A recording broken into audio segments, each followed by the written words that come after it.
जैसी करनी वैसी भरनी। मनुष्य के अंदर दया, उपकार, स्नेह, प्रेम जैसे अच्छे गुणों के साथ ही कुछ दुर्गुण भी होते हैं। मनुष्य में स्वार्थ, पक्षपात, कपट जैसे दुर्गुण होते हैं। धार्मिक ग्रंथों में कहा गया है कि जो जैसा करता है वैसा ही फल भोगता है। कर्म से ही भाग्य का निर्माण होता है। आप दूसरों के साथ गलत व्यवहार करते हैं तो आपको दूसरे जन्म में उसका फल भोगना पड़ सकता है। आज हम आपको कर्म फल से संबंधित ही एक कथा बताने जा रहे हैं, जिसे पढ़कर आप अपने अंदर सद्गुणों का विकास करेंगे, अच्छे कर्म के लिए प्रेरित होंगे। एक समय की बात है, देवर्षि नारद विष्णु लोक जा रहे थे तो उनको रास्ते में 2 तालाब मिले। दोनों तालाब का जल मीठा और स्वच्छ था, लेकिन कोई भी उनके जल को ग्रहण नहीं करता था। कुछ दूर आगे चलने पर उनको आम के 2 फलदार वृक्ष मिले। उस पर मीठे फल लगे थे, लेकिन दुख इस बात का था कि कोई उनको छूता तक नहीं था। नारद जी बड़ी सोच में पड़ गए। अपने मार्ग पर आगे जा रहे थे, तभी रास्ते में उन्हें 2 गाय दिखी।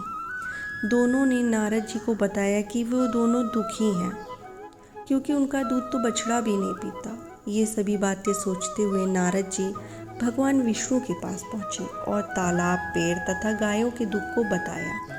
इस पर श्री हरि ने कहा, ये तो उनके कर्मों का फल है। फिर भगवान विष्णु ने उन तीनों के पूर्व जन्म की बातें बताई। उन्होंने कहा कि वो दोनों तालाब अपने पूर्व जन्म में 2 बहनें थीं। दोनों के पास धन की कोई कमी नहीं थी। दोनों ही दान करती थीं, लेकिन पक्षपाती थी, केवल अपने परिचितों को दान देती थी।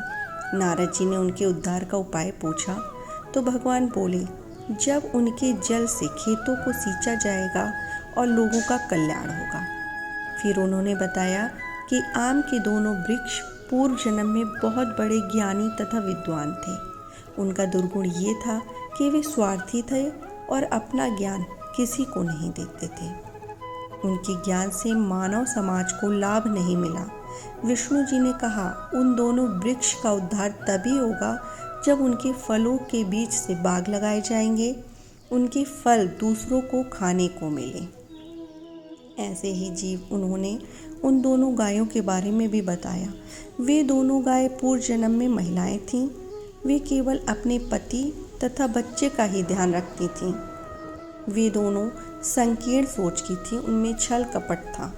उन दोनों गायों का दूध जब निर्मल, रोगी और गरीब बालकों को पीने के लिए मिलेगा तो उनका भी उद्धार हो जाएगा। ये बातें सुनने के बाद नारद जी उन तीनों के पास बारी बारी से गए और उनके उद्धार का उपाय बताया।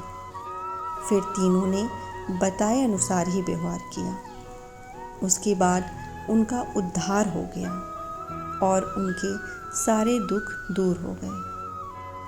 धन्यवाद। अगर आपको कहानी अच्छी लगी है तो प्लीज़ सब्सक्राइब माय चैनल।